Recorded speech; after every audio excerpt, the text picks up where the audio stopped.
Olá, pessoal. Feliz em tê-los aqui. Eu sou o Diogo Calor e, como host do Pode Gerar Energia, estamos aqui para mostrar para vocês quais foram as energias que levaram os maiores profissionais e empresários do Brasil e do mundo chegar no topo da sua carreira. E hoje estamos aqui com um convidado especial, que é Jorge, fundador, engenheiro eletricista e fundador da Manteste Engenharia. Jorge, muito obrigado pela sua presença, é um prazer recebê-lo. Vai ser uma tarde muito agradável aqui para que a gente possa eternizar a sua história e mostrar para quem nos acompanha aí tudo que você fez na sua carreira e o que você vê para o nosso Brasil aí afora. Muito obrigado por estar aqui. Obrigado vocês pelo convite. Agradeço muito a lembrança. Muito bom, muito bom. A gente já se conheceu em outras obras, né, Jorge? Pois Aí é, pois Aí é. agora nessa posição aqui eu acho muito legal que agora a gente vai poder mostrar para as pessoas, esse é o nosso intuito. A gente Uhum, aqui no programa, o intuito é mostrar para as pessoas que quais foram, né, os caminhos, as energias que te motivaram, que te uhum, mantiveram firme, porque como a gente estava falando lá fora, é a dificuldade de estar na nossa carreira, de viver a nossa carreira, do que ela mudou, do uhum. que ela vem mudando e o que ela vai mudar, e porque assim, tem outras pessoas que estão aí e vão ocupar o nosso espaço com fé em Deus, Sim, né? sim. A Uhum. gente ocupa de outros e outros ocuparão os Pois é. nossos. E aí a ideia é de inspirar para a galera ver, Uhum, entender, saber os caminhos que podem correr. E hábito nosso aqui é conhecer a pessoa, a história dela, que os negócios são muito importantes para nós, né? Saber, né? É um momento também para a gente falar sobre os nossos negócios, sobre o que uhum. a gente pode oferecer para o mercado, mas também de mostrar para a galera. E aí eu queria que você me falasse um pouco da sua infância, lá de como você era, de onde você veio, como era com a família, que você contasse essa história para gente. É bom, eu sou caipira, né? Eu nasci em Araçatuba, a mais ou menos 500 quilômetros aqui no oeste do estado de São Paulo, já na início da década de 60, né? A infância em Araçatuba, na década de 60, era muito boa, né? Meu pai é médico, minha mãe é professora do estado aposentada, são vivos até hoje, tive a sorte de ter um ambiente em casa muito inspirador, assim, do ponto de vista de leitura, de estudo, né? Meus pais sempre brincaram que nós éramos estudantes profissionais, né? Então tinha que ter, não fazia mais nada da vida, então tinha que ter boas notas, bom resultado, bom desempenho. Então a minha infância foi muito boa na cidade de Araçatuba até o final da década de 70, né? E foi realmente é, um foi bem uma infância de classe média mesmo, né, com aquela preocupação da classe média dos anos 60, 70, né. Enfim, eu acho que foram lembranças boas, né, de uma boa infância, Né, e realmente. como que você definiria os valores daquela como você olha para lá e você vê quais eram os valores da família naquela época lá? Eu Você acho falou que que era assim uma família que estudava muito, mas com base nisso sim, sim. Assim, eu acho que a gente acaba sendo o que a família direciona a gente para ser, né, muito difícil, obviamente com muitas exceções, mas, a gente acaba tendendo a ser pelo menos o que a família direcionou a gente para ser. E meu pai, por ser médico, né, e minha mãe também por ser professora, fez na época faculdade de História e Geografia, na época, eu não sei se existe hoje isso como História e Geografia, mas é o que na época havia. Então eles sempre foram muito preocupados em educar os filhos, né, educar os 3 filhos, né, eu tenho 2 irmãos, os 2 são médicos, né, meus 2 irmãos são médicos, sempre tiveram essa preocupação, assim, a educação sempre foi uma preocupação central da vida da família, né. Eu acho que isso é muito importante, né, e até hoje, né, meus pais são vivos até hoje, e eles, têm ainda essa preocupação hoje já com os netos e até bisnetos, né. Mas, assim, o foco na educação, o foco em estudar, em ter alguém, isso é interessante falar, porque eles tiveram essa oportunidade de estudar vindo de famílias muito pobres, né. E eles mudaram a vida deles vindo de famílias muito pobres. Meu pai fazendo medicina, minha mãe, sendo professora do estado, né.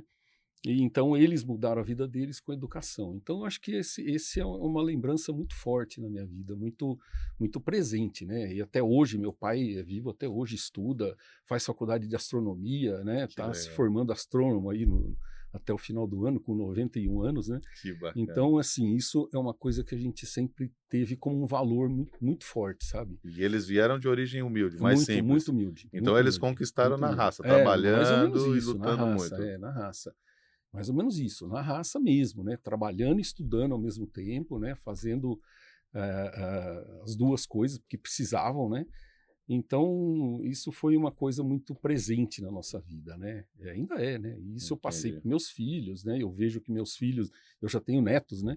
Meus netos também, meus filhos têm essa preocupação com os netos, de fazer estudar, de ter uma boa educação, né? De direcionar para uma boa educação. É, somos dos Então, nossos pais mais do que pensamos, né? com certeza, com É, certeza, com e isso certeza. é muito bom, né? A É, educação, ela é fundamental, apesar de, é, acho que de ser a maior dor do século, né? Mas é. ela é fundamental para que tudo aconteça, Sim, né? sim, sim. E é muito legal saber, né? Porque e é bem diversificado, né? Porque medicina, professor, os irmãos engenheiro, É, você, os irmãos médicos, você é engenheiro, eu fui o único que ou você é a fui. ovelha negra ou não? Ovelha negra, resolvi ser engenheiro. É. Resolvi ser engenheiro. Acho que o primeiro. Você é o mais velho dos Eu sou irmãos? mais velho. Na verdade, eu não sou mais velho, eu tenho uma irmã gêmea que é médica, né? Uhum. Eu tenho uma irmã gêmea comigo e tenho um irmão mais novo médico, né? Mas eu já muito cedo já falei, não, medicina não é comigo. Primeira gota de sangue que eu ver, eu vou passar mal, vai dar problema, é melhor não, né? Hum. Então, assim, sempre foi, a engenharia sempre foi o meu caminho desde cedo, né? E então sempre foi essa, essa, esse incentivo a Esse alicerce. estudar, né? Esse incentivo a estudar, não tem que estudar, tem que ser alguém na vida por meio do estudo, né? Isso sempre foi uma coisa muito. Até hoje meu pai pergunta dos bisnetos hoje, né? E aí, tá na escola já, tá se alfabetizando, tá? Entendi. Até hoje ele tem essa É um preocupação com alicerce os muito forte, descendentes. né? É isso aí. E isso move gerações, né? Que barato, né? Sim, Você sim, vê que sim, sim. Isso isso é. transforma. Eu acho que isso é o que a gente devia estar fazendo no Brasil em larga escala, né? É, a, a educação nos anos 60 não era uma coisa democrática, não era, né? Muita gente não tinha acesso à educação, mas hoje ela é mais democrática, mas não quer dizer que seja melhor, né? Ela é mais disseminada, mas ela não é de melhor qualidade, né? Sim. Eu, nos anos 60 e 70, estudei em escola pública a vida toda e entrei na escola politécnica. Quando saí do terceiro ano, entrei na escola politécnica, assim, sem nenhum grande problema, estudando em escola pública, É né? que uma situação que hoje seria um milagre, né?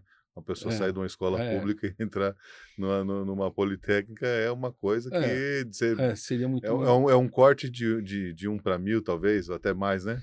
Eu acho que hoje, dos últimos talvez 5 ou 6 anos, também tem um sistema de cotas, né, na USP como um todo, né? Tem um Uhum. sistema de cotas, então abriu-se uma janela de oportunidade. Mas Não- isso não- comparando com democracia, isso é mais democrático, como você mesmo falou, mas e a qualidade, né? E o nível da busca, e o esforço para a conquista? é, então, eu acho que assim, não vamos discutir aqui cotas boas ou cotas ruins, Sim. né? Porque até isso eu acho que existe, mas infelizmente não, felizmente, né? Felizmente, o contato que a gente tem com professores aí colegas professores, eles dizem que o cotista ele não tem diferença de desempenho do, Pô, isso é do, muito do bom. não cotista, entendeu? Ele não tem diferença de desempenho. O que ele tem é uma defasagem de informação. Ele tem realmente uma defasagem de conteúdo. Então, o cara, para nós que somos engenheiros, né, o cara entra no primeiro ano de engenharia e tem uma base de matemática muito ruim, Uhum. que a faculdade tem que repor, tem que fazer ele chegar para e passo com o não cotista, né? Entendo. Mas, de um modo geral, ele responde a isso. E essa resposta existe e é boa. Então, quem fica na faculdade, que a evasão ainda é muito grande para cotistas e não cotistas, né? A evasão é grande. Quem fica na faculdade acaba tendo o mesmo desempenho, Entendi. entende? Então, assim, não dá para dizer que o nível da pessoa é diferente, o nível da informação é diferente, né? O Sim, nível da formação é diferente. como chegou Mas a, as né? pessoas Quais informações chegaram para essa pessoa, né? chegaram, né? O conteúdo, né? Porque o É, vestibular hoje ele mede o quê? Conteúdo, ele não mede capacidade intelectual. ele Sim. mede conteúdo, né? Ele mede você saber de cor, Poder de fórmulas, absorção, né? Quanto você absorveu, né? quanto você teve oportunidade de absorver, né? É. Né? Então, eu acho que. Mas é isso. Acho que essa, voltando para a pergunta, né? Eu acho que o valor de ter a educação, né, como um centro da família, acho que sempre foi muito forte, e Bacana, muito até hoje, né? Até hoje. bacana. E aí depois veio a adolescência, você já começou a trabalhar ou primeiro foi para o estudo primeiro? Não, não, eu sempre estudei, né? Estudou? Até, na verdade, a história é mais ou menos assim. Em 1978, quando eu ia passar para o terceiro ano do ensino médio, meus pais resolveram mudar para São Paulo. Então nós saímos de Araçatuba, a família inteira, porque eu e minha irmã queríamos fazer faculdade, né? Já estávamos ali escolhendo o que fazer. Minha irmã queria fazer medicina e eu engenharia. E em Araçatuba não tinha nenhum dos dois, né? Na época não tinha nenhum dos dois. Acho que até hoje não tem. Não, não tenho certeza, mas enfim, na época não tinha. E então meus pais juntaram as trouxas e mudaram para São Paulo para nós estudarmos aqui em São Paulo. Então, assim, em 1978 eu tinha 16 anos, né? Quando eu mudei aqui para São Paulo, eu nasci em 1962. Então, quando eu comecei eu vim aqui para São Paulo para fazer cursinho, né? E fiz um ano de cursinho junto com o terceiro ano. E depois, no final do ano, entrei na escola politécnica. E a adolescência foi assim, uma adolescência. Eu, com 16 anos, apesar de ter entrado na faculdade, eu era adolescente ainda, né? Eu estava com 17 anos, né? Entrei com 17 anos na faculdade. E aí entrei na faculdade, comecei a. Foi uma fase muito boa, né? Com essa fase de faculdade, com certeza. Mas comecei a trabalhar com 18 anos, 19 anos. Meu primeiro emprego foi na Camargo Corrêa, como estagiário na obra do aeroporto de Cumbica, no aeroporto de Caramba, Guarulhos. Aquilo era sim. uma lama só. Foi o seu E eu primeiro era trabalho. estagiário, foi meu primeiro Na trabalho. construção. Na obra, estava se fazendo, para quem é da área vai saber, eles estavam fazendo a malha de aterramento que fica embaixo da pista, embaixo do pátio de manobra. Então aquilo era uma terraplanagem com barro, porque ali era um barro vermelho, né? E estavam fazendo a malha de aterramento. E eu ia para trabalhar e tinha que fazer as medições de continuidade da malha no meio daquele barro ali, com os instrumentos da década de 70, início da década de 80, que eram hoje o que é tudo pequenininho, naquela época era um grandão e sobrava para o estagiário, né, que carregar aquilo. Então, assim, eu estava no segundo ano da faculdade, né, e eu cheguei feliz em casa, arrumei um estágio na obra do aeroporto de Cumbica, né, então eu ia para lá e eu não tinha carro na época e Você saía morava onde aqui em São eu Paulo? morava em São Paulo, ali no Itaim na Em Rua Itaim. Tabapuã, Uhum. mas na época eu não tinha carro. Então eu saía ali da faculdade, pegava 2 ônibus para chegar ali no Secap. Secap. Secap ali hoje na beirada da Dutra ali, Isso, né? é. E dali tinha uma van que levava para dentro da obra, né? Para o canteiro de obra, porque tudo aquilo que existe hoje, o Secap era a última área urbana antes de Cumbica. Tudo Dali pra frente dali era para mato. frente era mato, literalmente, não é modo de dizer, literalmente. Então, muitas vezes eu perdia essa van e tinha que ir a pé e já chegava lá na obra com barro, terra, pó Já tinha da obra, amassado muito barro tinha já. amassado muito barro. Chegava de noite em casa, minha mãe falava: "Filho, mas você não faz engenharia? Como é que você está cheio de terra, de barro até dentro da orelha, né?" Coisas assim.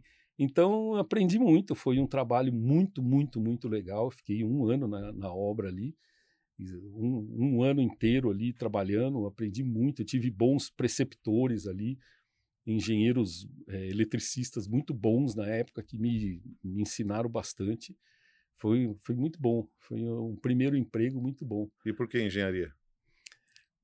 Eu acho que nunca, na minha cabeça nunca teve outra hipótese, né, de não fazer engenharia. Eu, desde pequeno, sempre é aquele que estava com uma ferramenta na mão, né, uma chave de fenda na mão. Eu lembro de meus pais falarem assim: "Vixe, o Jorge passou com uma ferramenta na mão lá, vai desmontar alguma coisa, né?"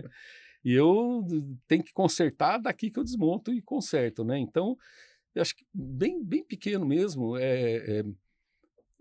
Tá, os mais velhos que estiverem assistindo vão lembrar do Instituto Rádio Monitor.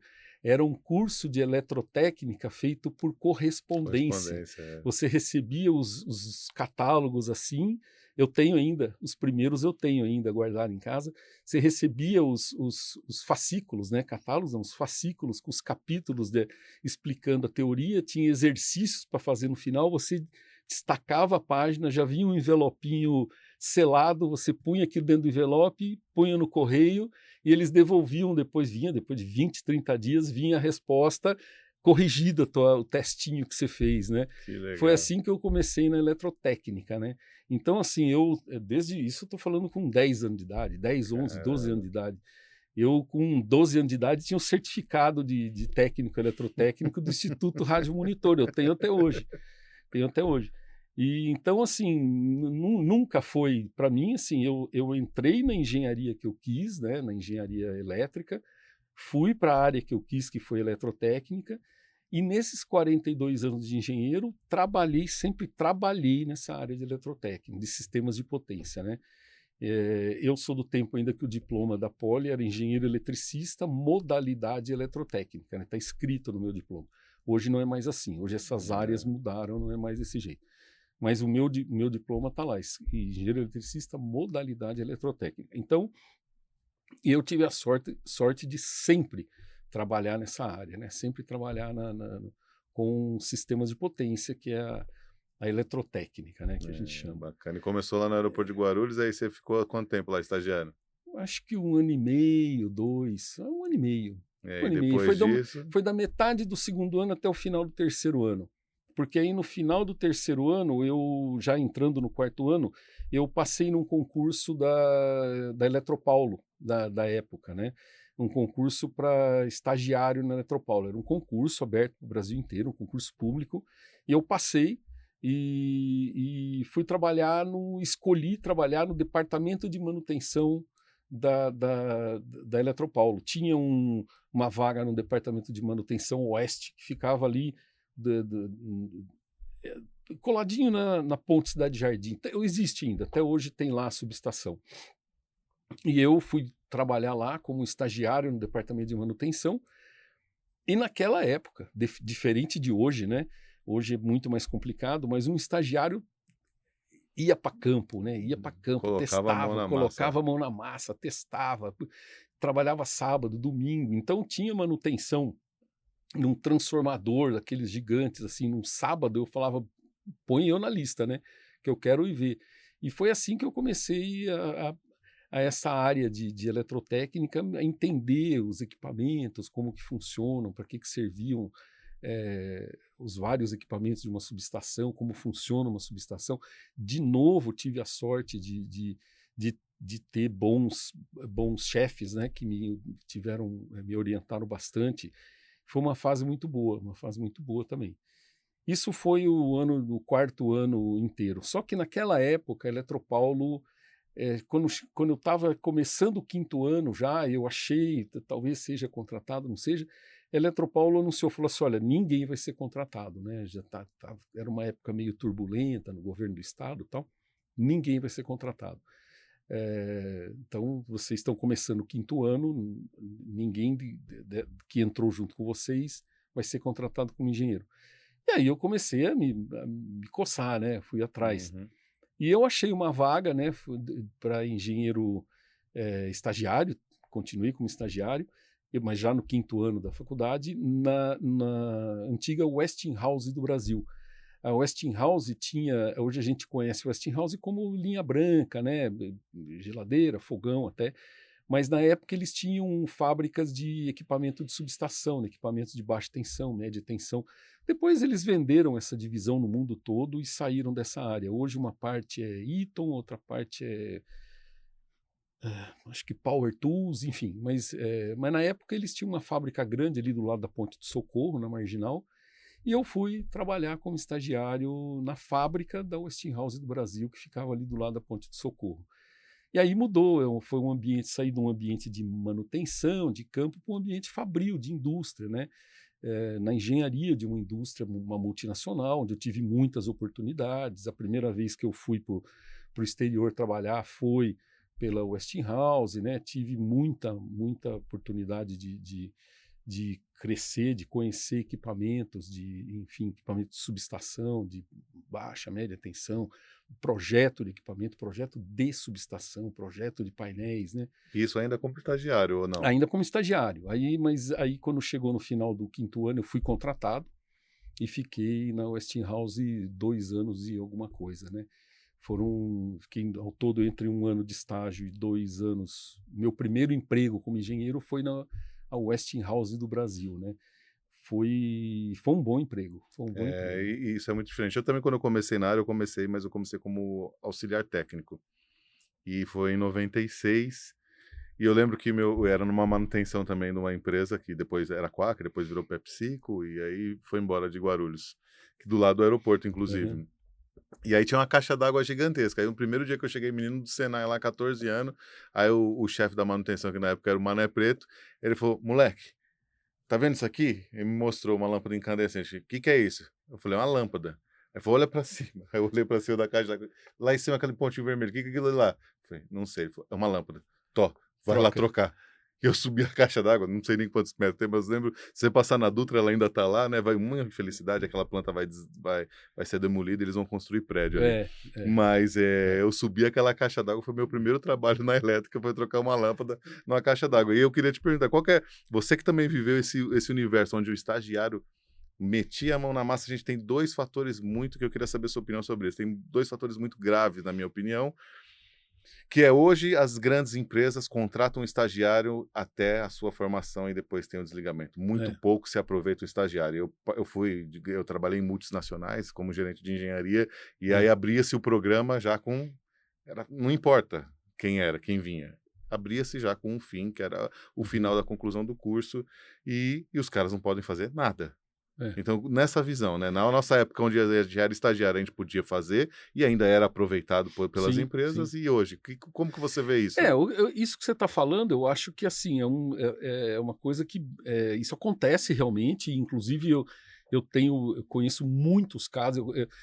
Eu conheço empresas que contratam 10 estagiários e mandam embora os 10 no final do ano e contratam mais 10. Quer dizer, eles usam o estagiário como mão de obra barata por algum tempo para fazer tarefas que ninguém mais quer fazer dentro da empresa, né? Acho que isso tem a ver com a valorização da engenharia, né? Ou a desvalorização da engenharia que acontece vem acontecendo ao longo dos últimos anos, né? É, mas eu acho que tem também com a dificuldade que se criou em colocar um profissional ou um estagiário para trabalhar no campo, né? Então hoje eu falo pela Manteste, se eu quiser contratar um estagiário e colocar ele para acompanhar um engenheiro, acompanhar um técnico para instalar uma medição dentro de um cliente, não posso. Eh, Não posso, não dá, não é viável. Eu não, né, nenhum técnico de segurança vai fazer a APR de um estagiário. Ele vai virar para mim e falar assim: Jorge, não, não, entendeu? não é. Não faça isso, porque não vai dar certo. Então, assim, qual que é o resultado disso? Nós não temos estagiário.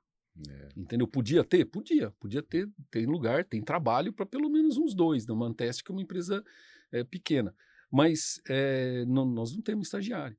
Então, assim, se de um lado existe isso que a gente está falando do estagiário ser contratado como mão de obra barata e depois ser mandado embora no final do ano, é a desvalorização da engenharia, né?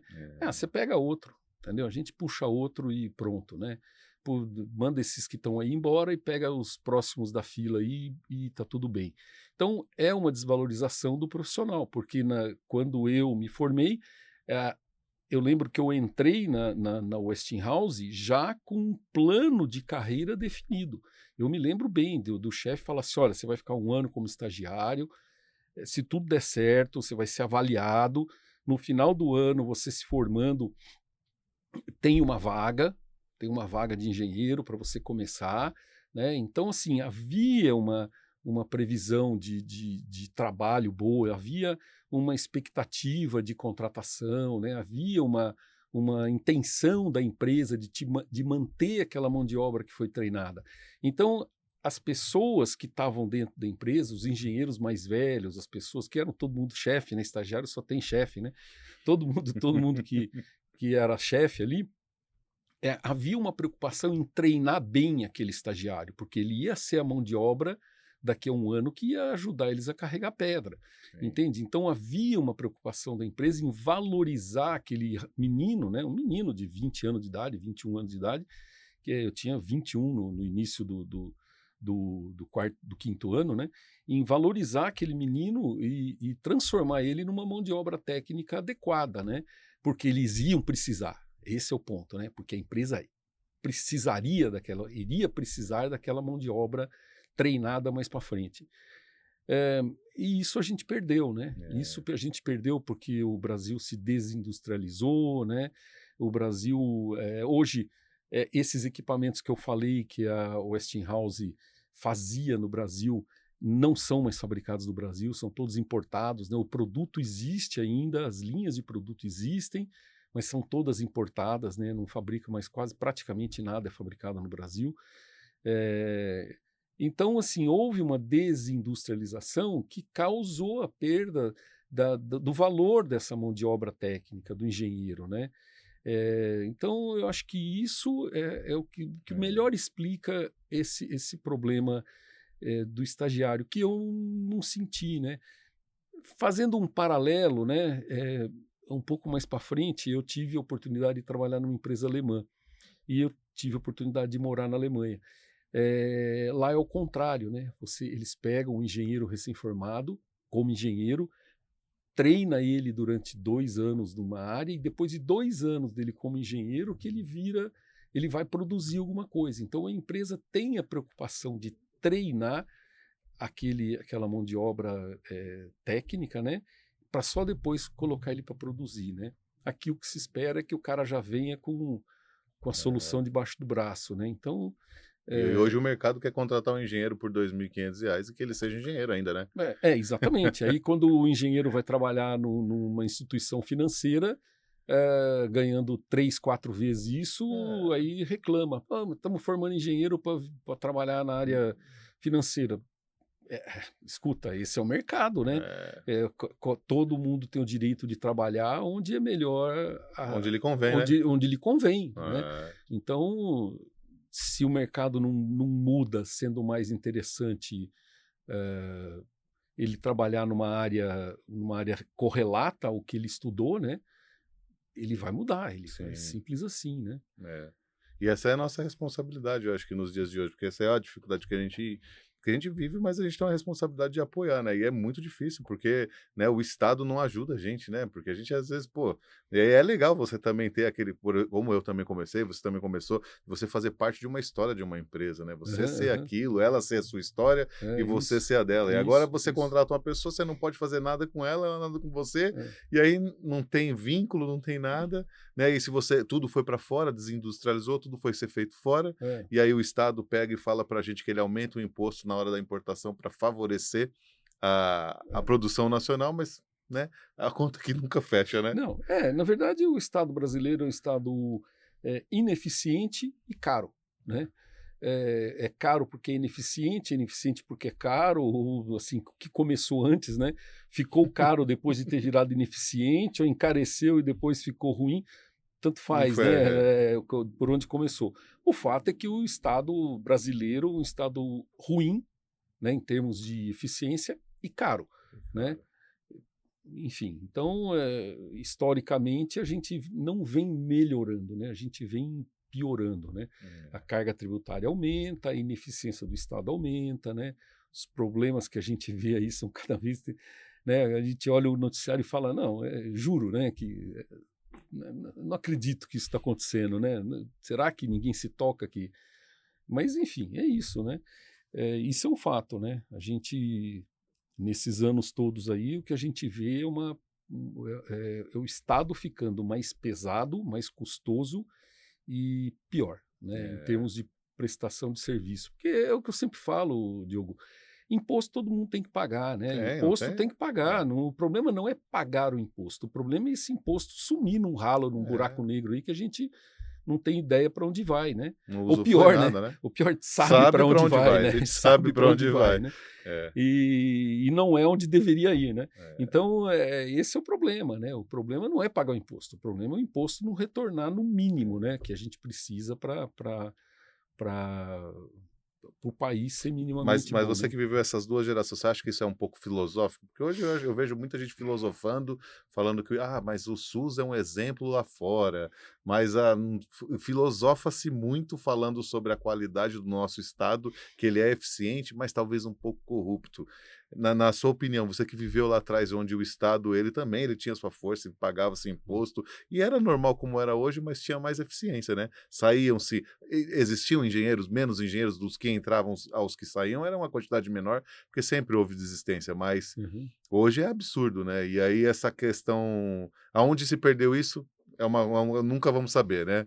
Mas Ah, e a expectativa? Eu sei que o empresário natural dele é ter boas expectativas, né? Porque senão ele não seria empresário. Já é natural. Então eu não conheço um empresário que não tenha boa expectativa. Mas assim, qual é o próximo caminho para a gente eu acho que dar pular essa lombada? por partes, né? Eu acho que a gente sabe o que aconteceu. Na minha opinião, o que aconteceu é claro. É um problema de uma política das últimas 2 ou 3 décadas totalmente inadequada para um Estado ir para frente, né, para prosperar, na minha opinião. Então, o problema do Brasil não é um problema de falta de capacidade das pessoas, não é um problema de falta de Ah, recurso, não é um problema de falta de mercado, é um problema de uma política ineficiente, independente de que lado do espectro político que nós estamos falando, né? sim. Mas nos últimos 25 ou 30 anos o país saiu, só piorou, né? Ele não melhorou nos fundamentos da economia. Então, vamos lá, o SUS é um negócio bacana para todo mundo, etc.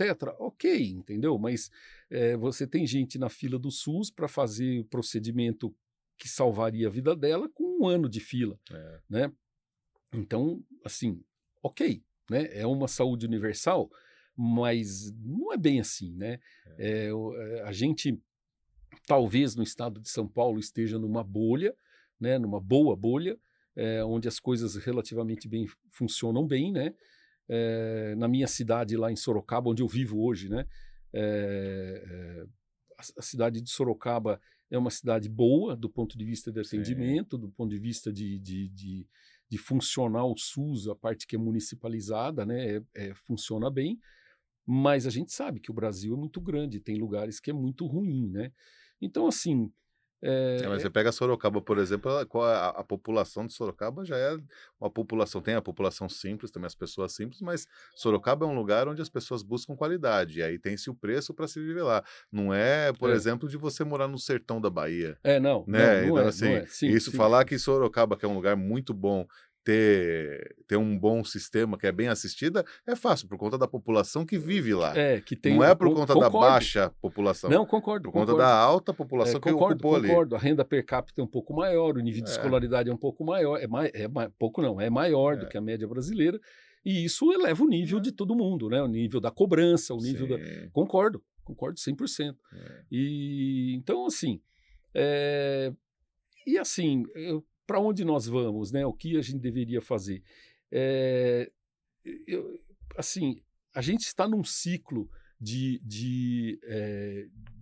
revalorização da engenharia, né? Nós estamos nesse ciclo. As coisas estão voltando, né?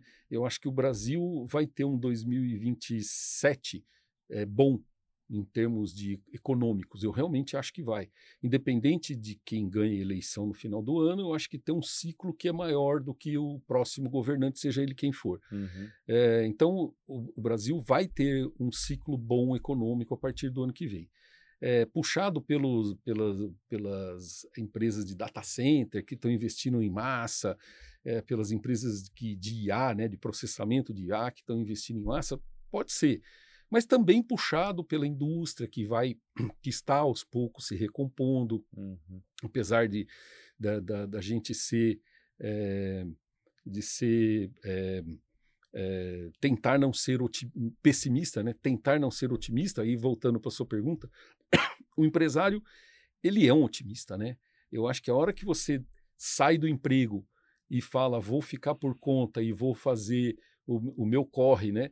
E vou vender, vou montar uma estrutura de vendas para vender, entregar e tentar ter uma diferença positiva para viver, você está sendo otimista em É, achar que, primeiro, você é competente o suficiente para fazer aquilo funcionar. Acho que isso é importante, né? As empresas não abrem e fecham, a maior parte das empresas que fecham, abrem e acabam fechando, não são por causa do mercado, são por causa de gestão ineficiente. sim. Então, isso é a primeira coisa que a gente tem que tomar, tem que saber, né? O empresário é otimista, mas o otimismo tem que vir junto com o mínimo de preparo gerencial, né? De gerenciamento de tudo, de empresa, de Sim. RH, financeiro, vendas, engenharia, né?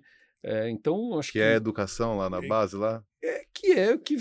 que vem daquela É, educação que você teve. da primeira, segunda, terceira, quarta série, Exatamente, né, que deveria ensinar, hoje talvez não ensine mais, mas eu tive, né, lá no meados dos anos 70, eu tive aulas, eu me lembro muito bem, na sétima, oitava série, né, na época, já era a oitava série, acho que sim, metade dos anos 70 já era a oitava série, agora mudou de novo, né, agora mudou, é é. ano, né, É. agora vai até o nono ano, mas enfim, eh, eu tive educação financeira, matemática financeira. Eu tive, eu me lembro disso. Eu aprendi o que era um juro composto na sétima série, na oitava série. Eu aprendi isso na escola estadual. Né? E quando eu entrei no segundo grau, também tive de novo até um pouquinho melhor, uma educação financeira mínima. Hoje eu acho que nem se ensina mais, né? Também não Hoje eu não faço sei, ideia. o pessoal não sabe nem tabuada, porque diz que não pode É. exigir que decore, porque vira uma cobrança. Eu vi isso, eu falei, meu Deus do céu, como é que você não pode cobrar de um aluno que ele saiba tabuada, né? Se não saiba matemática? É um negócio É uma muito doido, né? tragédia, é triste, né? É triste, é triste. Quando você vai em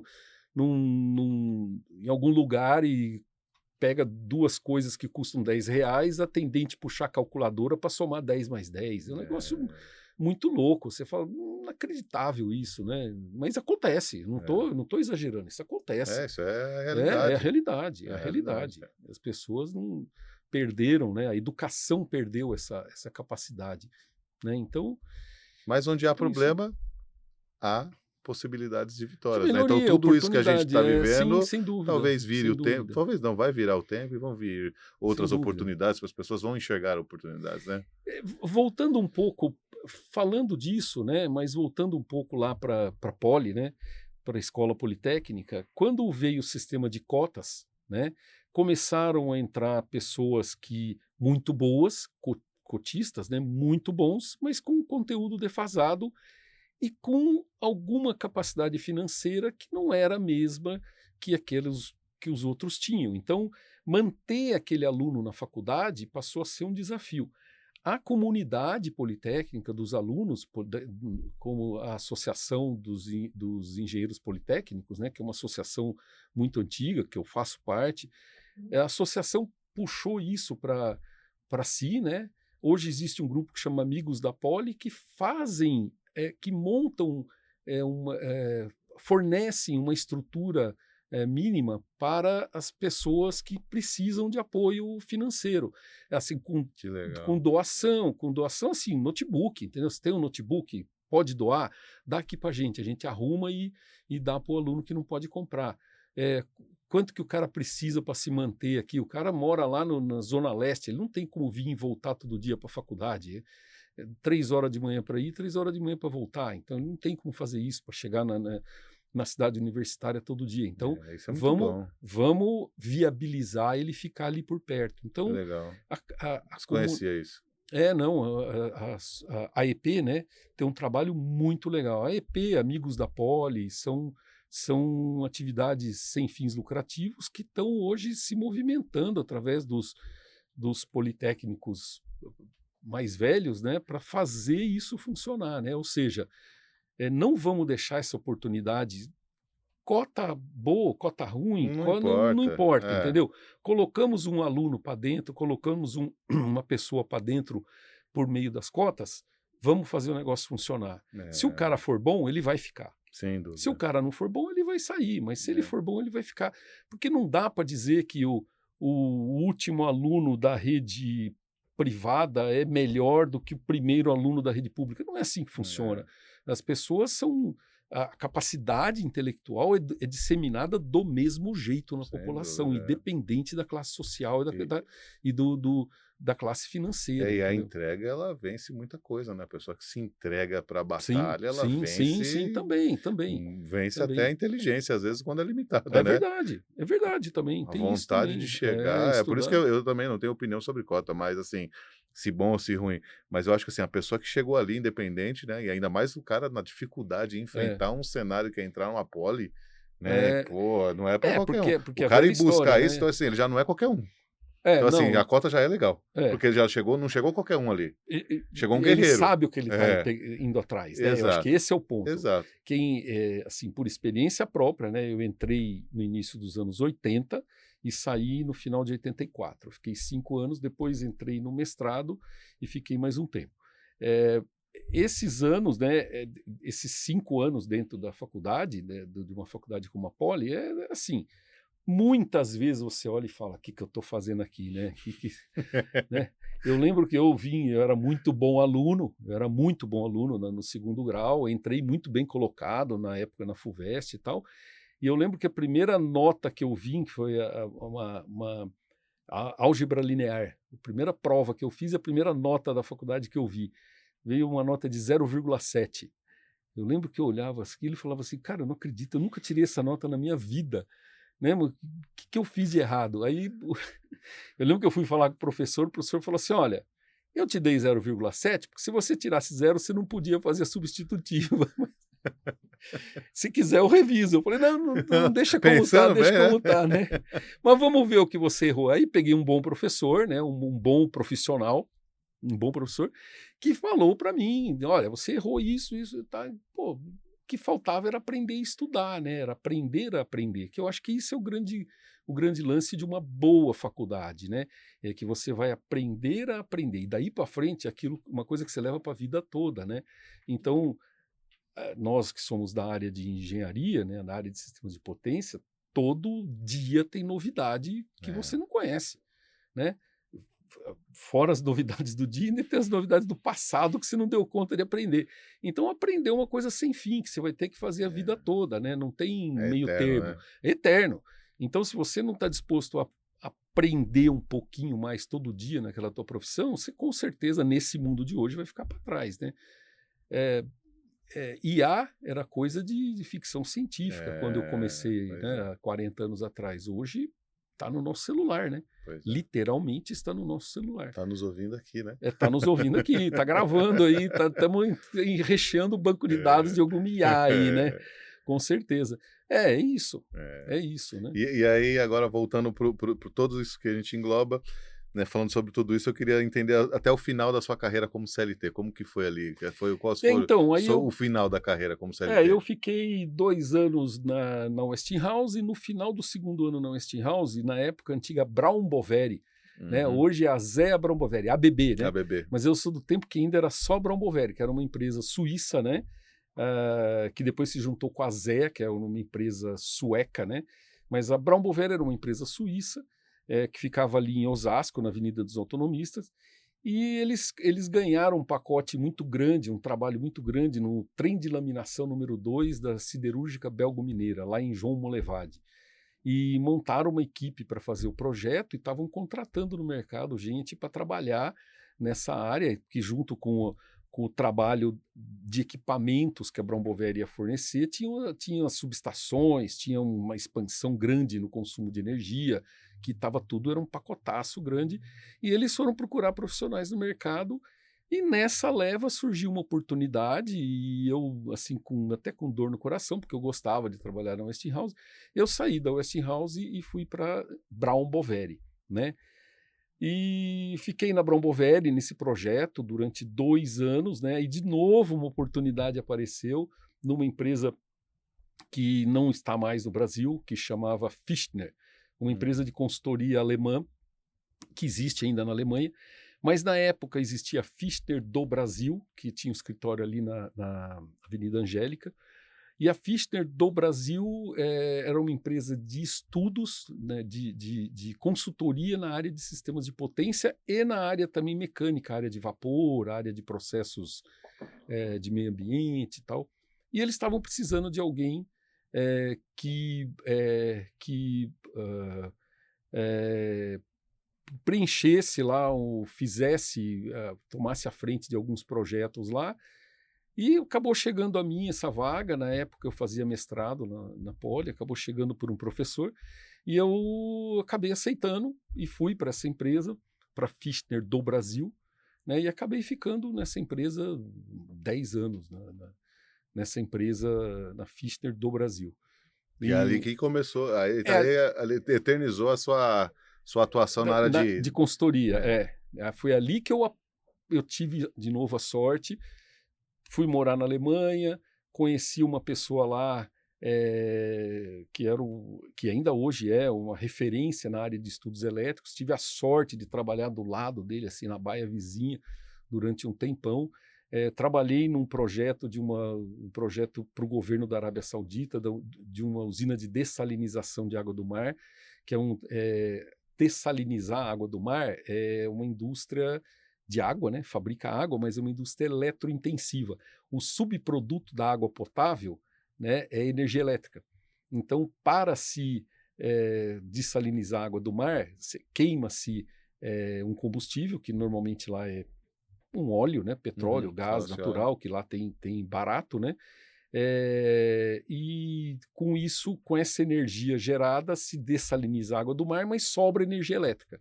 Então, para o processo ser eficiente, tem que sobrar energia elétrica que é vendida. Então, uma usina de dessalinização de água do mar, ela produz água potável e energia elétrica. É grosso modo isso, Tá. tá? É grosso modo isso.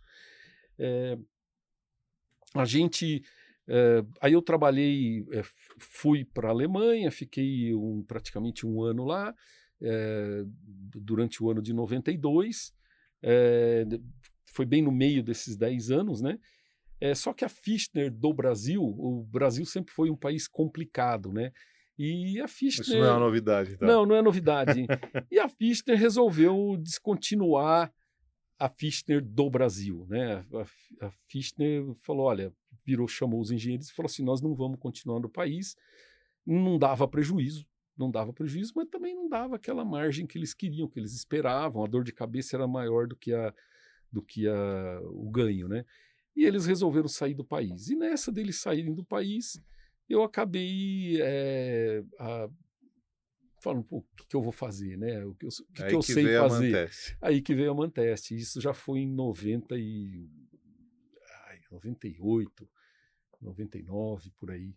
E por motivos familiares eu mudei para Sorocaba com a família, né? E Sorocaba é uma cidade muito industrial, né? Tem muitas Sim. indústrias, tem indústrias grandes que têm estruturas de elétrica, de subestações de alta tensão, muitas subestações de alta tensão, muitas subestações de média tensão. Então tinha clientes em potencial, né?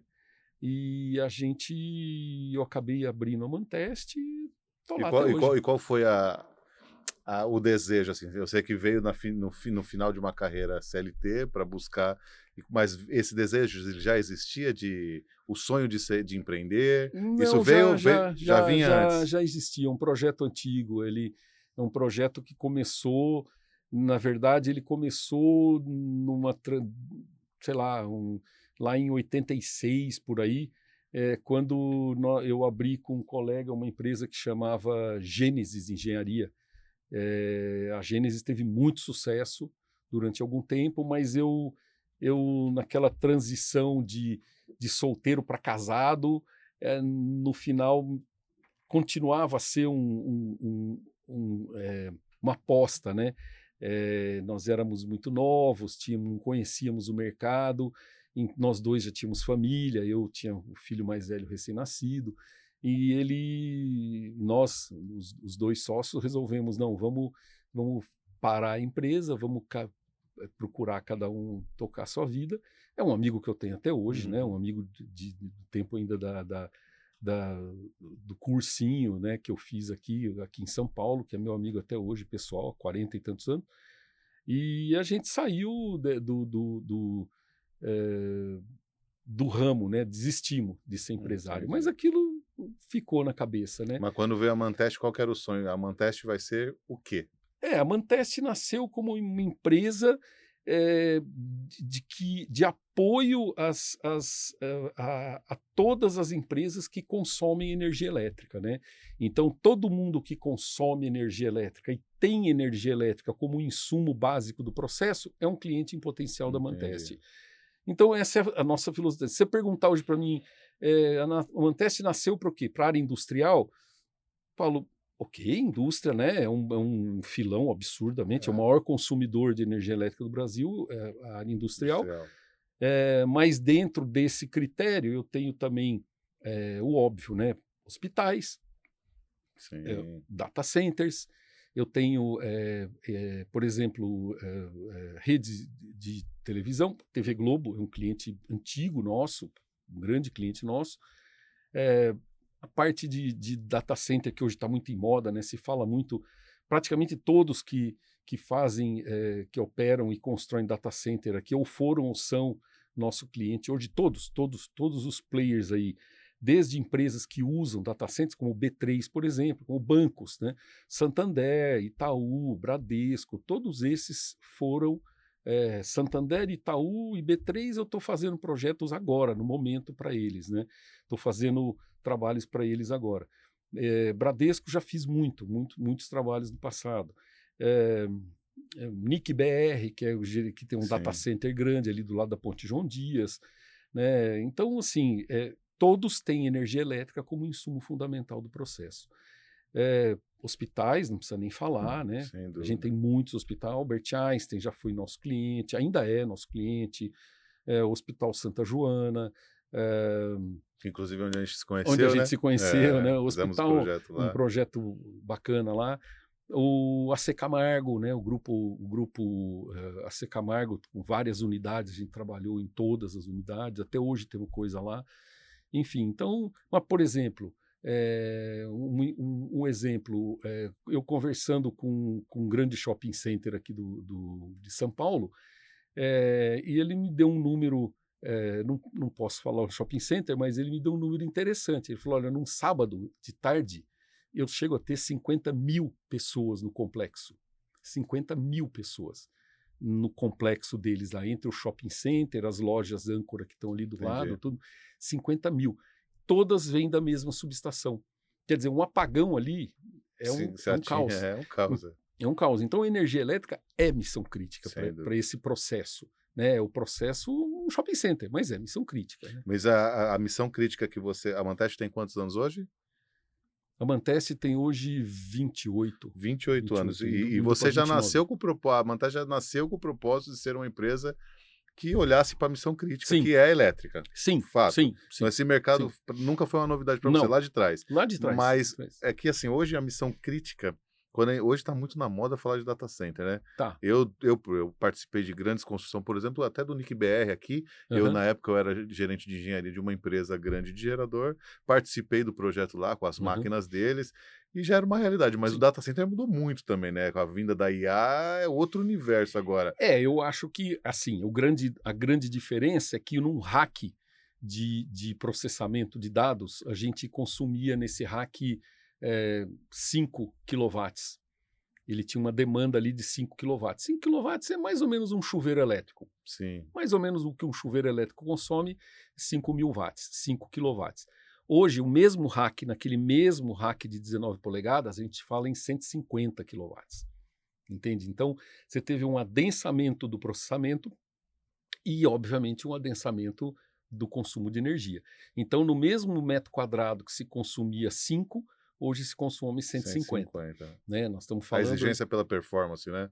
30 vezes mais, É. né? Quer dizer, o impacto é muito maior. A quantidade, só para você ter uma ideia, o mundo tem hoje mais ou menos 8 bilhões de habitantes, né? Sim. 7,6 bilhões de habitantes. São 12 bilhões de celulares. 12 bilhões de celulares no mundo, todos eles conectados na internet.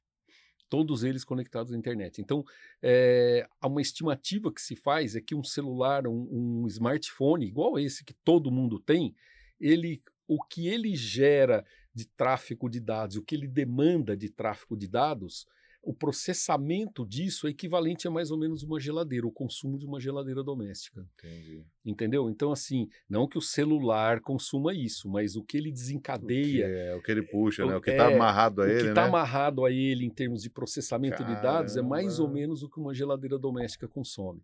que A, loucura, a hein? IA vai exponencializar isso, né? Porque o processamento aumenta muito. Mas isso são 10 degraus ou isso é um degrau por vez? Porque eu acho que assim, a É vinda um, da tecnologia, por exemplo, Manteste quase 30 anos. Pegar ela lá atrás, a elétrica, a engenharia, a eletricidade, a indústria era uma referência. Hoje já a indústria já também, ela consome muito, mas ela já não é tanto a referência no consumo da energia. E aí muito se fala, quando a gente fala de IA, que ela pega de fato, né, você pegar um data center hoje, ele pega a elétrica e ele virou ela do avesso, é 10 degraus e é, num tempo que, por exemplo, se demoramos da década de 50 até os anos 2000, é. subimos 10 degraus, e agora de 2000 a Então, 2020, mais 10, e agora talvez de 2025 para 30 nós vamos subir 20 degraus, é isso? não sei, entendi. É uma boa pergunta essa sua, mas assim, qual cuidado que tem-se que ter, Diogo? Eu me lembro que há 25, 30 anos atrás, falava-se muito em fibra ótica. Então vamos botar fábrica de fibra ótica porque vai precisar de fibra ótica, porque a quantidade de dados vai isso, vai aquilo, vai precisar de fibra ótica tal. Então eu lembro, eu tenho colegas que foram para a Pirelli italiana, foram contratados para aprender a fazer fibra ótica tal. Bom, o que aconteceu? Junto com o aumento do tráfego de dados, que necessitaria de uma estrutura física de fibra ótica muito grande, a capacidade de compressão desses dados aumentou muito. Entendi. Então, a necessidade física para aquela fibra ótica não evoluiu com o processamento de dados, entendeu? Com a quantidade de dados em circulação. Então, hoje, fibra ótica é um mico. É. Entendeu? Não é uma coisa, não que seja não é um mico, tem o seu mercado, mas não aconteceu aquele boom Não que era o se falava, sonho que todos tivemos, não né? aconteceu aquele boom que se falava de 30 É. anos atrás, entendeu? Não aconteceu, não rolou. Então, assim, esse mercado de data center, qual que é, o que que vai acontecer, entendeu? Eu te diria que vai aumentar, tá? Agora, se é 10, 15 ou 20 vezes a necessidade de energia, eu acho que aí já é um exagero, eu diria. Mas continua sendo uma interrogação.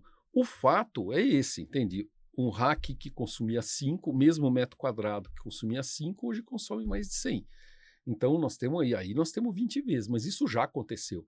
Se vai acontecer outros 20, eu não sei, entendeu? Agora, o que, que é fato que a gente, como tá no mercado, está vendo, né? O que a gente está vendo é que a, a, as demandas contratadas desses data centers que estão vindo para o Brasil, né, as demandas em quilowatts contratadas ou em megawatts contratadas são absurdas, né, são números que a gente nunca viu. Então, assim, tem um data center aí de um cliente nosso que está começando com uma demanda, vai ter uma demanda contratada, tem um plano, né, de demanda contratada para 10 anos de 400 megawatts. 400 mil quilowatts, É, eu com ouvi falar sobre 400 isso. milhões de watts, entendeu? Eu desconheço alguma Não dá indústria não dá aqui no pra Brasil que tenha essa demanda, entendeu? Não tem. talvez para você que trabalha 40 anos nessa área, você consiga visualizar, mas eu que trabalho com gerador e penso que um gerador muito grande é um gerador de 5 mega, puta, você me falar esse número, eu estou aqui que eu É, não consigo pegar esse não, número. é muita É coisa, loucura. realmente é muita coisa. Então, é assim, agora, isso é um plano, né? É um plano, está começando com 20, daqui o ano que vem vai ser 50, depois vai passar para 70, 100. A ideia é em 100, 100, 150 anos, esse cliente chega, 100, 150 anos, não, entre 10, 15 anos, esse cliente, essa demanda chegar em 400 megawatts. Se isso vai acontecer, não sei, mas isso está sendo colocado na estrutura Teve um planejamento para falar sobre isso.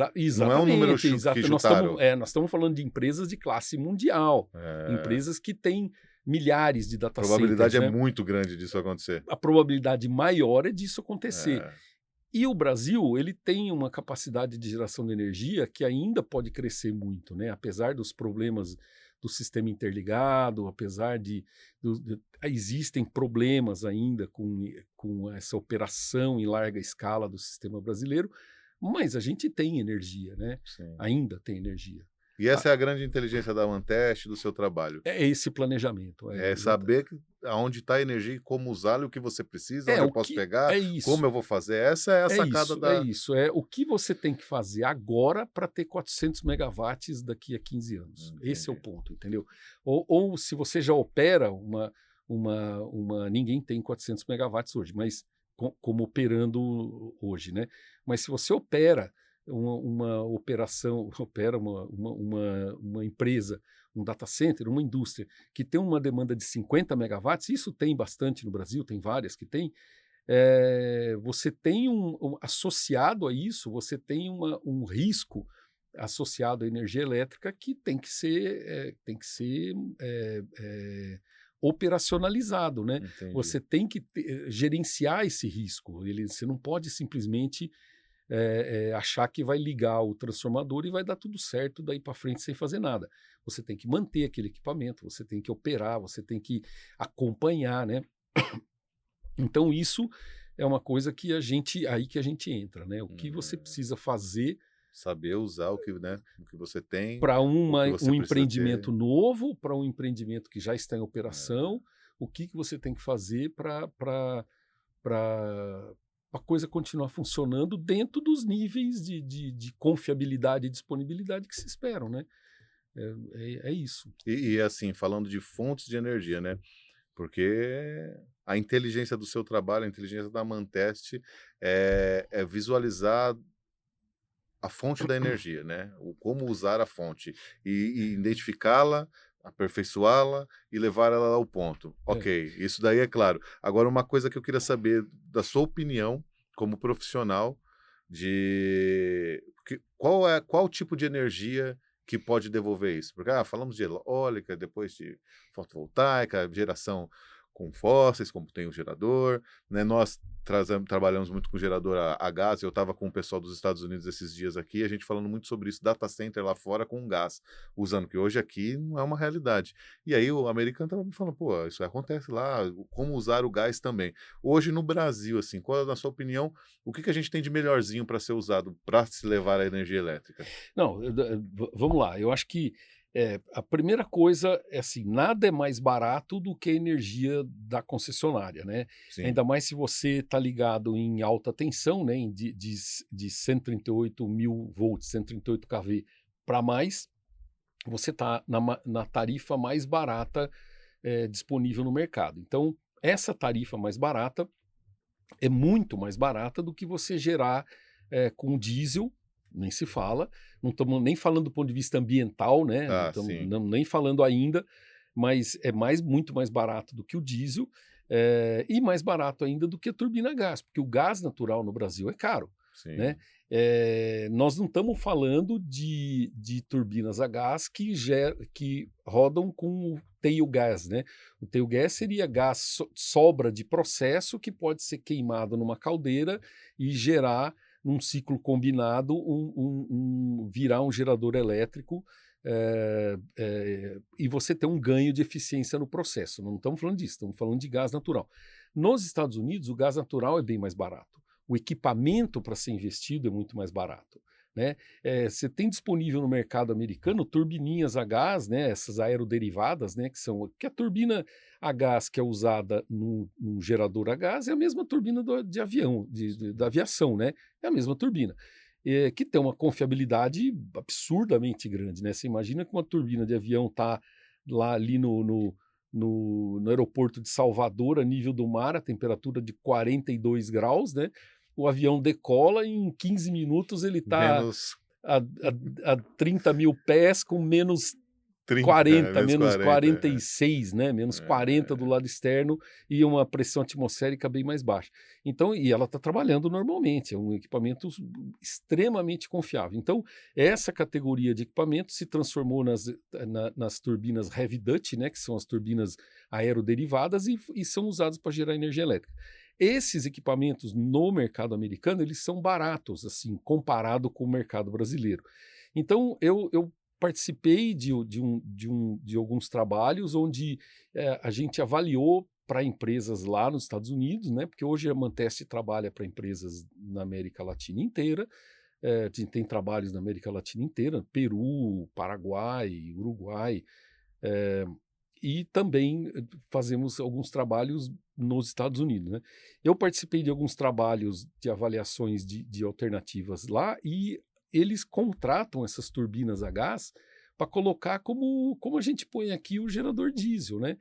O único porém é que o diesel em pouquíssimo tempo ele está em rotação nominal e a turbina a gás não, né? Ela não consegue ser tão rápida, mas é uma alternativa. Então, vamos lá, nada é mais barato do que a energia Da comprada no concessionária. Mercado Livre, Sim. hoje no MCE, no Mercado Livre de Energia. Então, esse é o mais barato que tem. Mas essa energia tem uma disponibilidade. E essa disponibilidade, ela não atende a disponibilidade que uma missão crítica eh, eh, necessita. Então, o que seria a disponibilidade? Seria o número de horas ou minutos que eu vou ter de falha no ano. Né? A base temporal é ano e o número, normalmente, o tempo por ano. Né? Pode ser em minutos até em segundos. Então, vamos lá. Um cliente nosso, TV Globo, um cliente antigo, que tem uma preocupação grande com isso.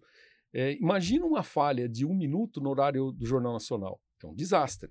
Né? Então a TV Globo, já de décadas, né, se preocupa muito com isso, e hoje a indisponibilidade deles no horário do Jornal Nacional é baixíssima, baixíssima mesmo, frações de segundo, coisas que nem se percebe. Entendeu? Então e qual que é a indisponibilidade da entrega da concessionária em qualquer subestação?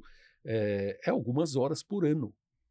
Entendeu? Entendi. Então, qual que é a tarefa de quem trabalha na área? É transformar horas por ano no menor tempo possível, dependendo do teu processo, entendeu? Dependendo do que você está falando. 1 segundo, se você está fazendo uma cirurgia ali com o cara de coração aberto, é uma eternidade. Pois é. Né? É um negócio é muito tempo.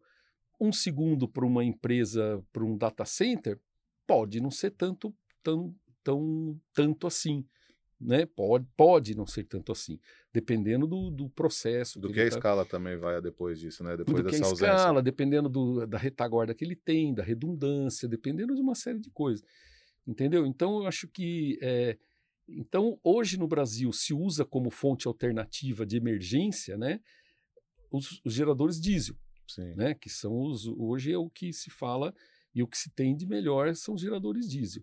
E a entrega para o ponto crítico é feita através de uma UPS, né? O Sim. famoso no-break, né? Que a gente Uhum. chama aqui no Brasil de no-break, que o nome seria UPS, O né? PS. Então, nesse estudo o que o cliente precisa, o quanto ele tem para gastar e qual a necessidade dele no processo e o que ele recebe da concessionária, é que a gente entra. Entendeu? Não é uma coisa tão simples assim. Entende? Entre você receber lá no 138 kV uma disponibilidade de algumas horas por ano e precisar no teu processo aqui 1 segundo, 10 segundos, você tem muita coisa que você tem que fazer no meio. Né? Não é só o projeto, é um estudo de disponibilidade, de confiabilidade, são estudos elétricos um pouco mais elaborados. Né? Então é nisso que essa é uma grande parte do nosso trabalho hoje. E é um trabalho muito elitizado, né? Porque assim, para nós, assim, da nossa empresa, da DWT lá, a gente manda gerador para rua, né? É, Agora e a gente, lógico, tem um trabalho que a gente vai lá, faz o dimensionamento, pensa assim num projeto, mas sempre, poxa, quando te doer, né, que a É, concessionária não te entrega, eu vou lá e te entrego o gerador. Esse é o meu trabalho, né, eu tenho que aham, fazer isso, entender qual é a sua dor e colocar um gerador para que a sua dor aham. diminua, para que você não sofra ela. Mas o da Manteste é muito mais elitizado que isso, porque você tem que enxergar o que nem É, está na nossa mão. Você é, tem que ir lá em Itaipu e se ela é. não for suficiente, você vai buscar a informação além dela ainda, né.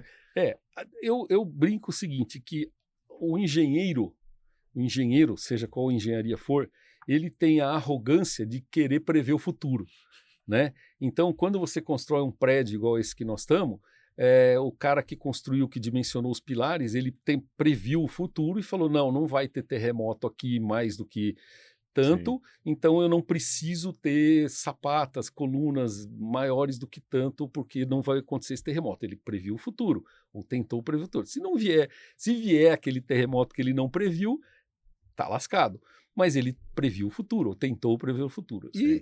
Na área elétrica é a mesma coisa. Então, a gente, quando faz um projeto ou faz um estudo, a gente tenta prever o futuro, né? Olha, eu prevejo que isso para entregar aqui o que você precisa, você vai precisar dessa infraestrutura com esse custo. Agora, não é isso que você quer um pouco menos do que isso? Vai custar um pouco menos. O custo está sempre associado, né? É. Eu brinco, né? Eu brinco que nasci no início dos anos 60, então eu assisti a corrida espacial, né? Eu assisti o homem pousar na Lua, eu vi ao vivo na época. Eu lembro do meu pai acordar a gente de 11 e tanto da noite para ver, né? Era 11h30, horário de Brasília, se não me engano, para ver que já estava sendo passado ao vivo. Em Araçatuba já chegava ao vivo a transmissão. E eu vi o homem pousar na Lua.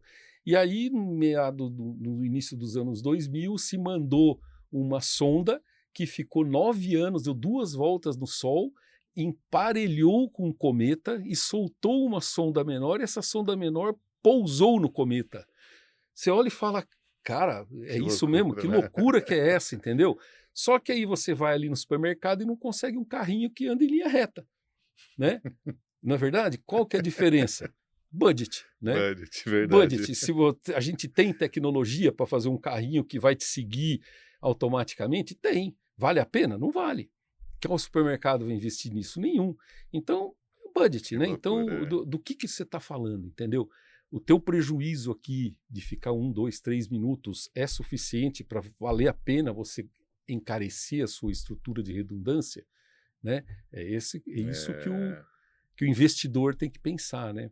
E hoje, acho que desde o primeiro apagão que a gente teve em 2001, que foi relevante no Brasil, Sim, sim. isso virou uma moda, falar sobre energia, e isso vai, por exemplo, no hospital lá, que é um Uhum, projeto seu, um projeto de vocês, que a gente executou lá com os geradores, aham, que é uma missão crítica por ser um hospital, e a energia é uma preocupação de um doutor, né? E aí um outro é, projeto que a gente participou junto, que foi nas torres aqui na frente do palestra, né? Que também são prédios comerciais, mas é, aqui a eletricidade foi dor de um empresário que não entende de engenharia elétrica. Então a elétrica, é isso cada aí. dia mais, hoje já é uma informação.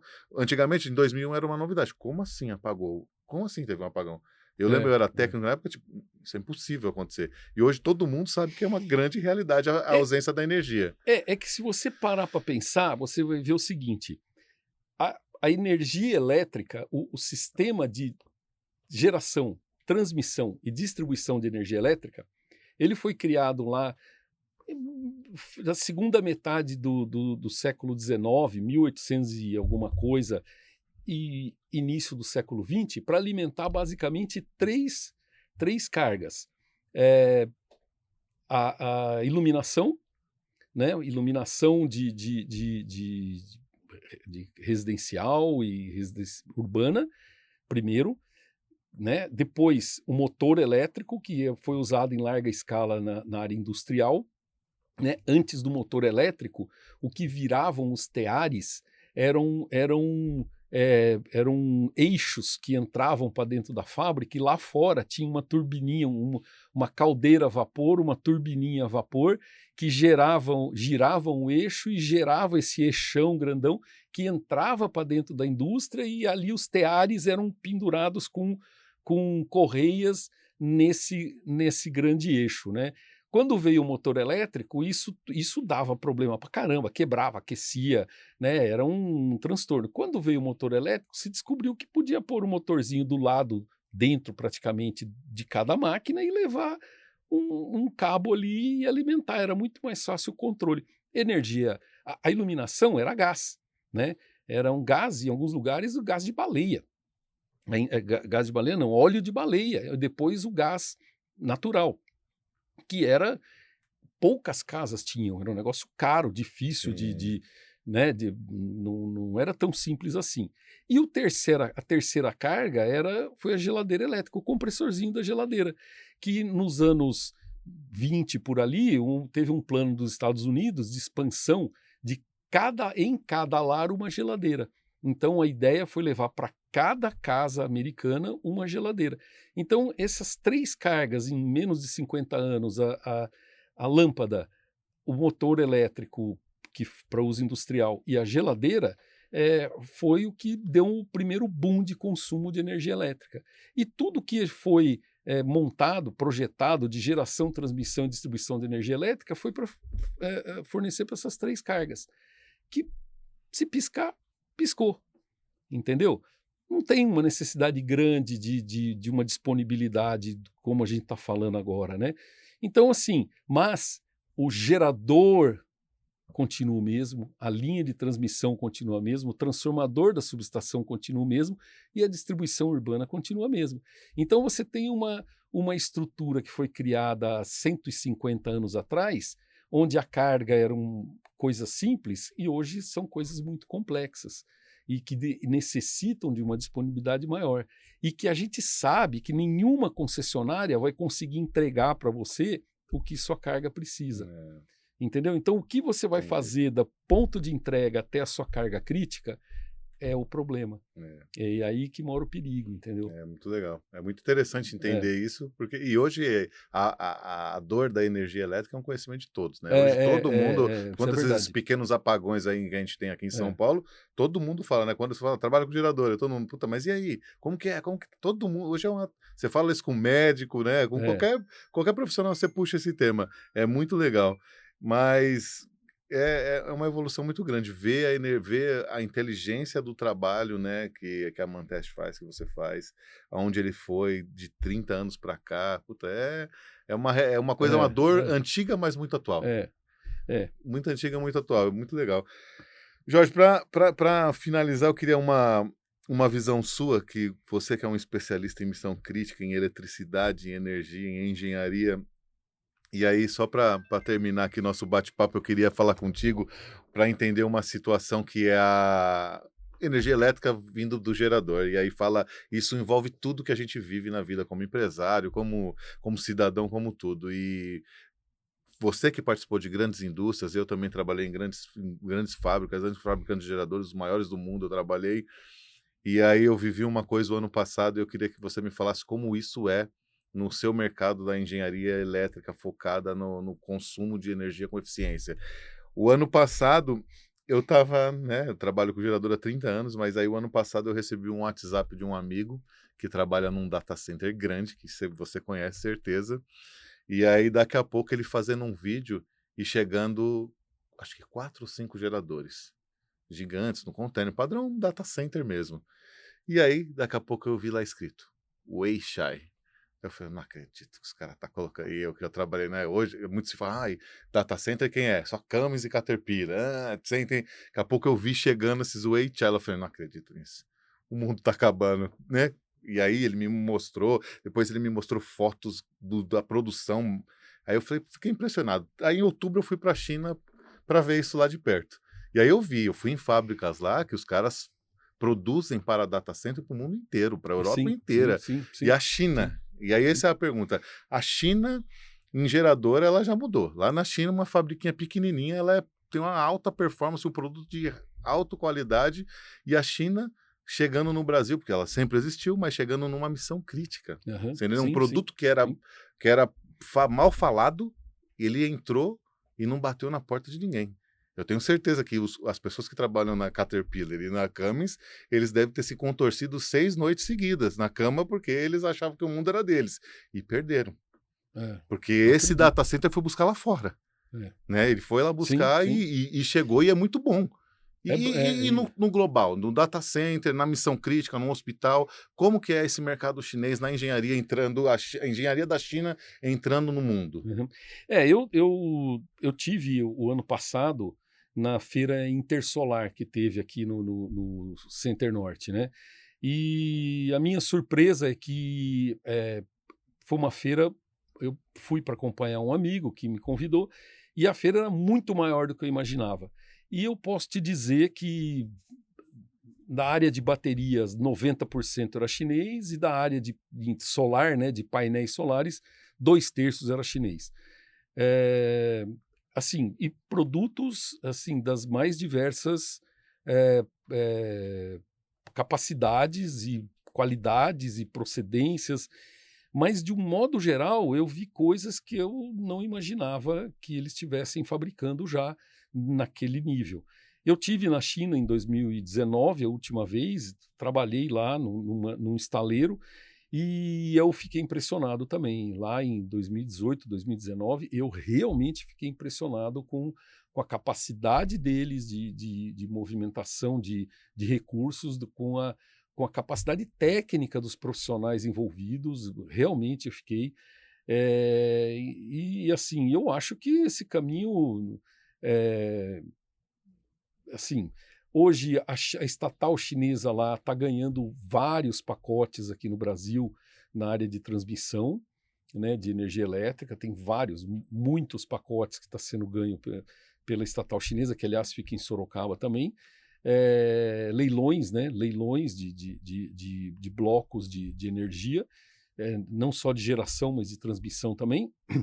E esse, assim, enfim, é um caminho sem volta, né? Eu acho que os concorrentes mundiais deles cochilaram, né?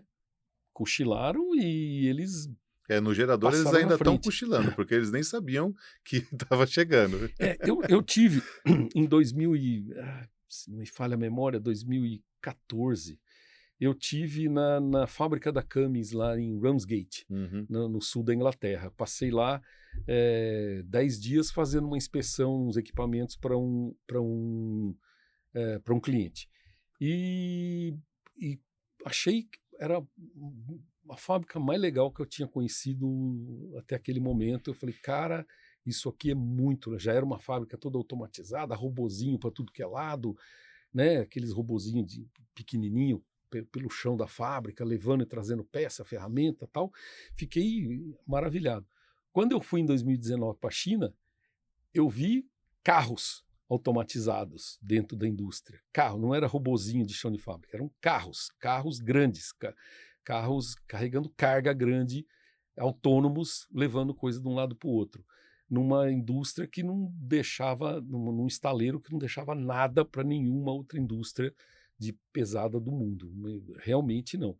Então eu acho assim, a China como diz a música, né, a China logo em frente a você, né, está aí à frente a você.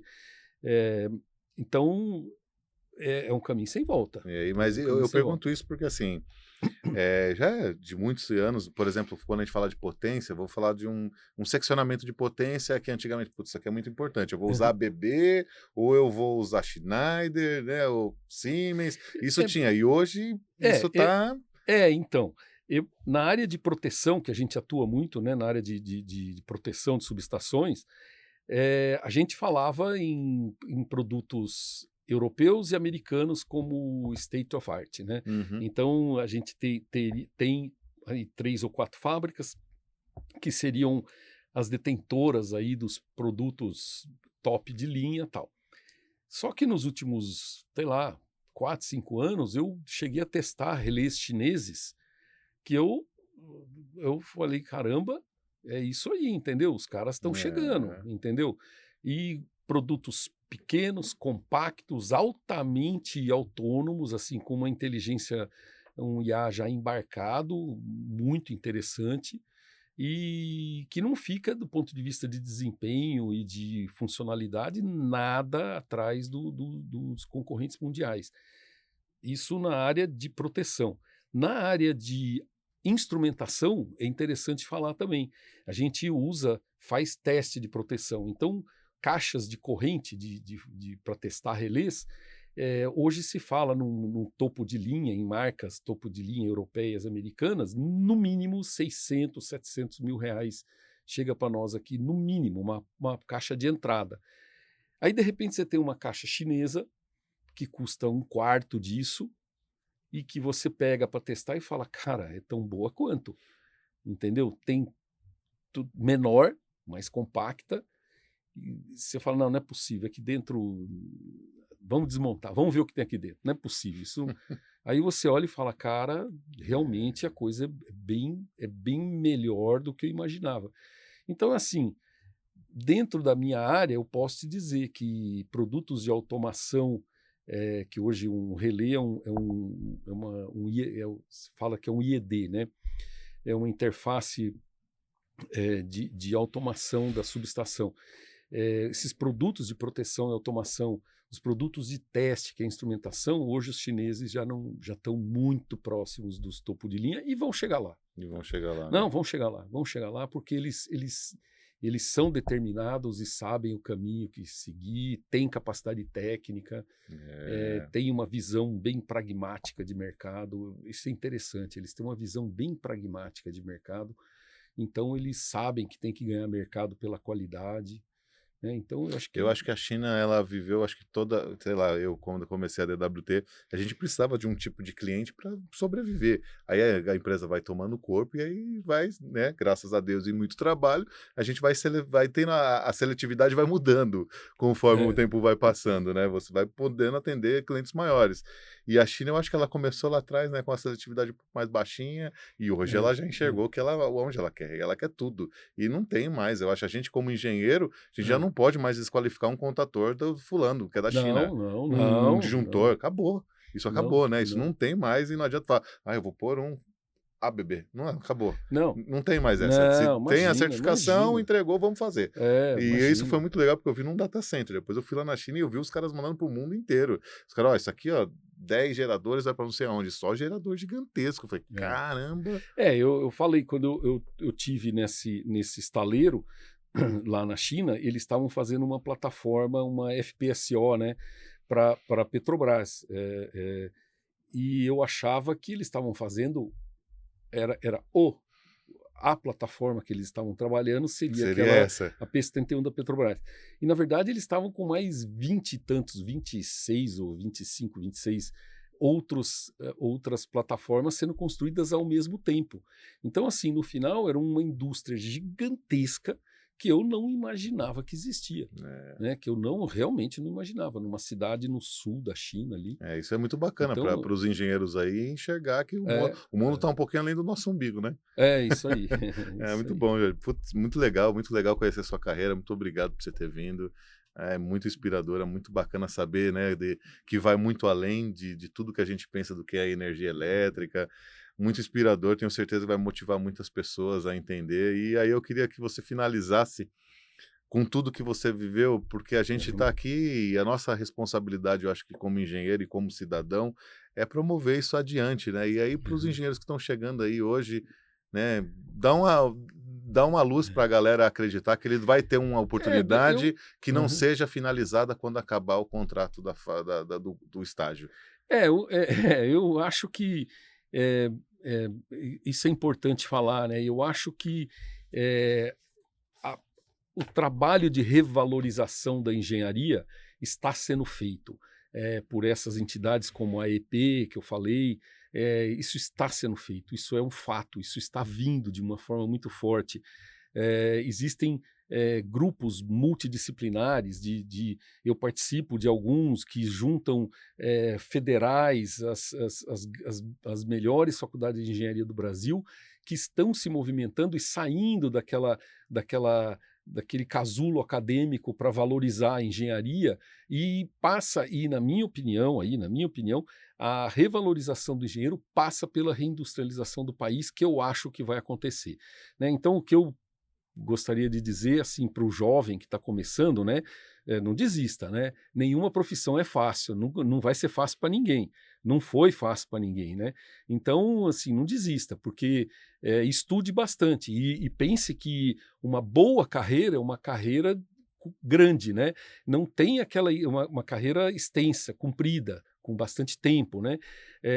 Não pense que você vai se formar, fazer um projeto milionário, vai ganhar muitos milhões e nunca mais vai trabalhar na vida.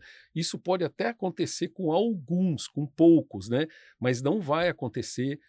Com a grande maioria não vai acontecer. Então não caiam nessa armadilha de achar que não estudar e procurar um caminho, um atalho é a melhor saída, porque não é. A melhor saída, estatisticamente falando, é insistir, estudar e manter nessa trilha de estudo e insistir na preparação, na capacitação, fazendo a coisa certa sempre, né? O brasileiro tem mania de atalhos, né? Não é, Sim, né? Ao contrário, né? quer facilidade, né? Faça sempre a coisa certa, porque não é fácil, realmente não é, mas é esse o caminho, né? Isso aí, Estudar. estudar. E amassar barro, né?